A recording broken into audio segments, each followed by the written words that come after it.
সামনে রয়েছে GDS two MTS প্রমোশনের এক্সাম। হ্যাঁ, ঠিকই শুনেছেন। তোমরা যারা জানতে চেয়েছো যে জিডিএসের প্রমোশন হয় কি না, অবশ্যই হয়, এবং তার এক্সাম রয়েছে 12 তারিখ। হ্যাঁ, ঠিকই শুনেছেন, 12ই জুলাই। আজকের ভিডিওতে আমরা সেই নিয়েই বিস্তারিত আলোচনা করব। মানে আজকের ভিডিওটা তাদের জন্য খুবই ইম্পর্টেন্ট হতে চলেছে যারা ইতিমধ্যেই জিডিএসের জন্য আবেদন করছো, বা জিডিএসের জব করব বলে ভাবছো, বা জিডিএসে ইতিমধ্যেই পোস্টিং পেয়ে গেছো আর প্রমোশনের জন্য প্রিপারেশন নিচ্ছ। তাদের জন্য কিন্তু আজকের ভিডিওটা খুবই ইম্পর্টেন্ট। তাদেরকে কিন্তু আমি এমটিএস নিয়ে বিশেষ কিছু তথ্য দেব, যেগুলো কিন্তু হয়তো তোমাদের অজানা থাকলেও থাকতে পারে।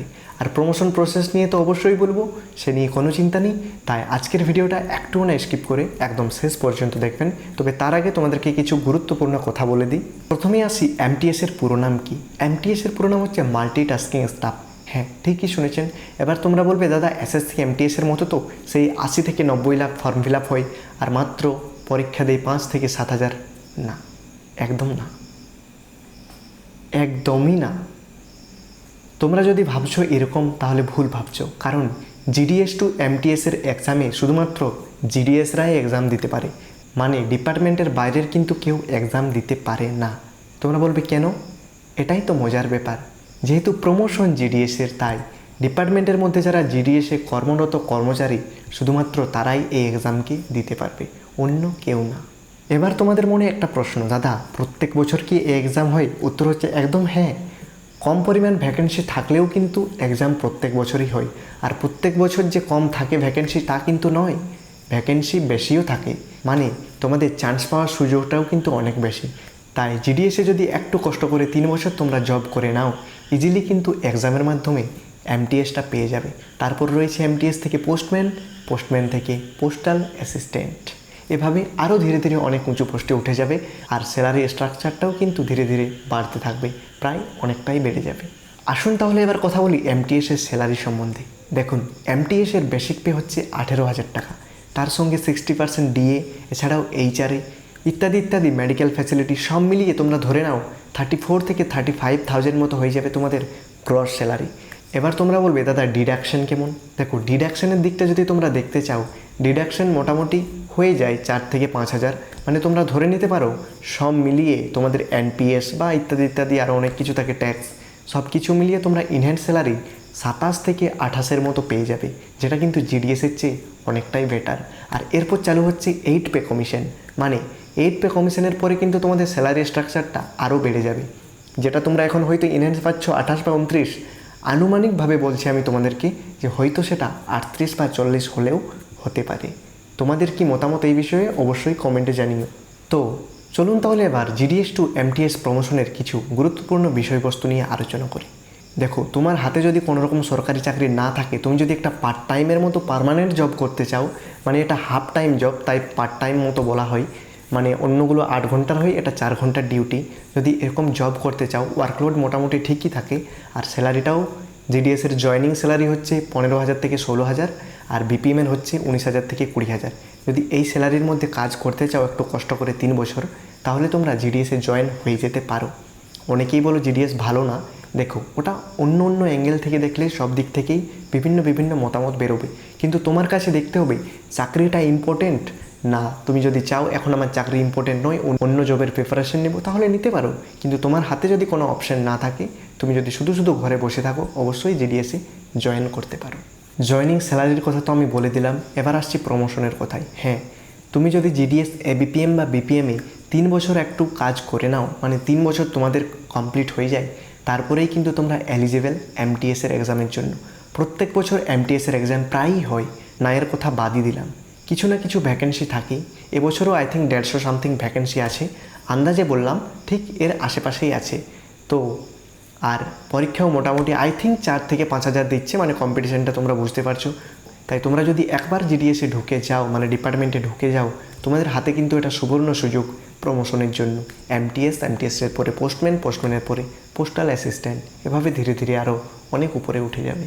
জিডিএস আর এমটিএসের স্যালারির ডিফারেন্সটা বলেই দিলাম। জিডিএসে যেখানে তুমি ইনহ্যান্ড 15,000 পাচ্ছ, এমটিএসে সেখানে 30,000 পাচ্ছ, সব কিছু ডিডাকশন মিলিয়ে। তাহলে তফাৎটা তোমরা নিজেরাই বুঝতে পারছো। প্লাস এমটিএস হচ্ছে পার্মানেন্ট সরকারি চাকরি একটা, মানে একদম তুমি সিকিউর হয়ে যাচ্ছ। 8 ঘন্টার ডিউটি, নিজের বাড়ির কাছেও পোস্টিং পেতে পারো, কোনো কোনো ক্ষেত্রে দূরে হয়, কিন্তু 3 বছর পর ট্রান্সফার নিয়ে তুমি নিজের জায়গায় খুব সহজেই চলে আসতে পারবে। এ নিয়ে তোমাদের কোনো চিন্তা নেই। তো আমাদের যে সমস্ত ভাই বোন জিডিএসে আছে তারা একটাই কথা ভাবে শুধু যে কবে আমি প্রমোশন পাবো, কারণ প্রমোশনটাকে লক্ষ্য করেই সবার আগমন জিডিএসে। সবাই চায় এক জায়গায় সিকিউর হতে। তোমরা জিডিএসে আছো ঠিকই, কিন্তু তোমরা সবসময় চাইছো, আমি জানি, যে এমটিএসে আমাকে উঠতেই হবে, কারণ এমটিএস হলে তুমি নিজের পায়ে একদম দাঁড়িয়ে যাবে, স্যালারিটাও ভালো মতো হয়ে যাবে, প্লাস একদম পার্মানেন্ট একটা পোস্ট হয়ে যাবে। তো বন্ধুরা, এই বিষয়টা আশা করি তোমাদের কাছে আমি ক্লিয়ার করতে পারলাম। মানে তোমরা যারা ভাবতেছিলে যে জিডিএস করা বেকার, জিডিএসে জয়েন করবো না, জিডিএসের কোনো ফিউচার নেই, তাদের জন্যই ছিল আজকের এই ভিডিওটা। তোমরা খুব সহজেই জিডিএস টু এমটিএস এক্সামে উঠে যাবে।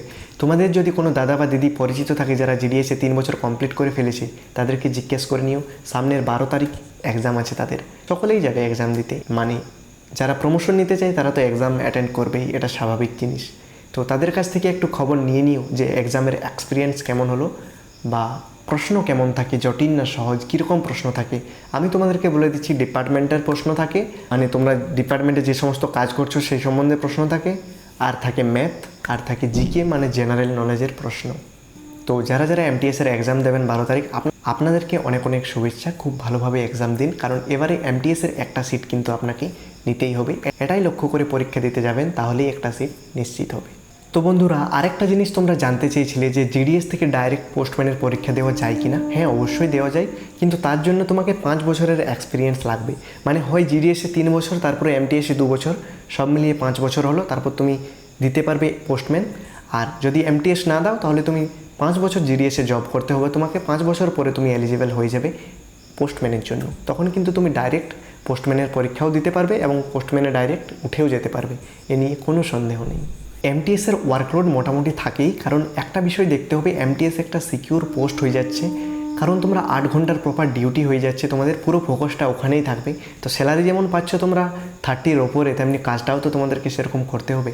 আর পে কমিশনের পর তোমাদের স্যালারিটাও মোটামুটি 40+ তো হবেই, আই থিঙ্ক, যা সবার ধারণা, মানে আনুমানিক একটা বলা হচ্ছে। যদি হয়ে যায় তাহলে তো একদম সুবর্ণ সুযোগ।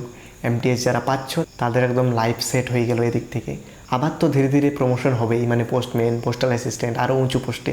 তাহলে শুধু এমটিএসেও তো থামার কথা নয়। মানে জিডিএস হচ্ছে একটা সাকসেসের চাবিকাঠির মতো।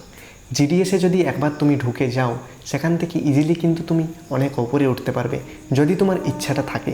এবার জিডিএসে ঢুকে যদি 2 টাকা ইনকাম করে তুমি বলো, না বেশ আমি ইনকাম করছি, খাচ্ছি দাচ্ছি ঘুরছি, তাহলে কিন্তু আর কোনো কিছুই হবে না, তুমি জিডিএসেই পড়ে থাকবে।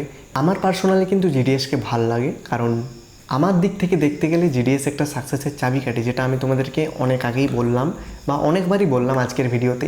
কারণ তোমরা অনেকেই এটাকে প্রচুর অবহেলা করো। হ্যাঁ, অবহেলা করতেই পারো, এটা নিয়ে কোনো সন্দেহ নেই, কারণ বিভিন্ন জায়গায় বিভিন্ন রকম ওয়ার্কলোড থাকে।